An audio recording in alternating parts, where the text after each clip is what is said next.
Assalamualaikum warahmatullahi wabarakatuh. Kami dari kelompok 7 kelas 12 MIPA 1 akan mempresentasikan mengenai materi lipid. Perkenalkan, nama saya Deo Destianto. Saya akan menjelaskan mengenai pengertian lipid. Lipid berasal dari kata lipos dalam bahasa Yunani yang berarti lemak. Secara definisi, lemak adalah senyawa organik yang terdapat di dalam dan sukar larut dalam air, tetapi mudah larut dalam pelarut organik nonpolar, misalnya hidrokarbon dan ether. Berdasarkan asalnya, lipid dibagi menjadi dua jenis, yaitu lipid nabati dan lipid hewani. Lipid nabati adalah lemak yang dikandung oleh tumbuh-tumbuhan, contohnya alpukat, durian, dan lain-lain. Lemak alam ini terbentuk dari gliserol dan asam lemak yang tidak jenuh, sedangkan lipid hewani adalah lemak yang dikandung oleh hewan, contohnya daging, telur, ikan, dan lain-lain. Assalamualaikum warahmatullahi wabarakatuh. Nama saya Vina Olivia. Saya akan menjelaskan mengenai struktur lipid. Yang pertama itu berdasarkan struktur kimianya. Yang kedua itu berdasarkan struktur trigliseridanya. Nah, berdasarkan struktur kimianya, lipid itu adalah ester gliserida dengan jumlah atom lebih dari 10 yang terbentuk dari reaksi esterifikasi antara asam lemak dan gliserol. Nah, selain itu, ester gliserida ini membentuk lemak dan minyak. Yang kedua yaitu berdasarkan struktur trigliserida. Berdasarkan struktur trigliserida ini, lipid itu dibagi menjadi dua jenis, yaitu yang pertama ada lemak, yang kedua ada minyak. Lemak dan minyak itu tergolong ke dalam senyawa trigliserida ataupun triacylglycerol, yang berarti senyawa yang memiliki 3 gliserol. Nah, 3 OH dari gliserol ini dapat diubah menjadi sejenis sisa asam atau berbagai jenis sisa asam. Nah, pada struktur trigliserida ini, lemak itu terbentuk dari asam karboksilat sejenis yang disebut sebagai lemak sederhana. Nah, juga dibentuk oleh 2 atau 3 jenis asam karboksilat disebut sebagai campuran. Penamaan lemak itu dimulai dengan kata gliseril yang diikuti nama asam lemaknya. Sekian, wassalamualaikum warahmatullahi wabarakatuh.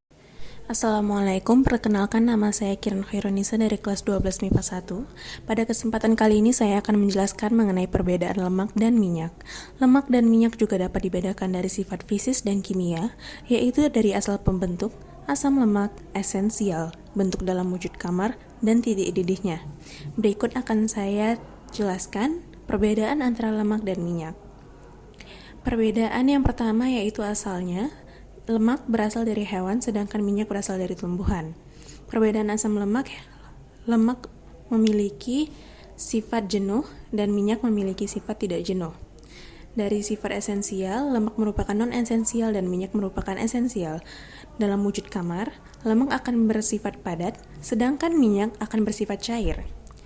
Perbedaan pada titik didih ialah lemak memiliki titik didih yang lebih tinggi, sedangkan minyak memiliki titik didih yang lebih rendah. Contoh lemak adalah mentega, keju, dan susu. Sedangkan contoh minyak adalah minyak kelapa dan minyak zaitun. Sekian, terima kasih. Perkenalkan, nama saya Stefani Zevanya Stompul dari kelas 12 MIPA 1. Saat ini saya akan menjelaskan jenis reaksi kimia pada lipid.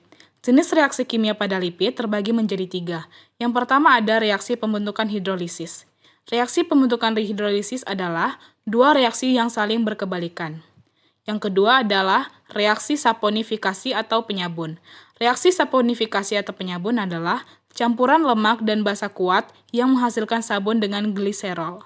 Yang ketiga adalah reaksi hidrogenasi. Reaksi hidrogenasi adalah reaksi penjenuhan lemak yang mengubah wujud lemak menjadi bentuk padat. Sekian penjelasan dari saya, terima kasih. Assalamualaikum warahmatullahi wabarakatuh.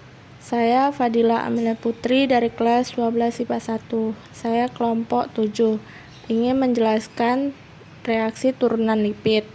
Yang pertama, fosfolipid. Fosfolipid adalah turunan lipid yang gugus hidroksi pada gliserolnya diganti dengan asam karboksilat dan asam fosfat.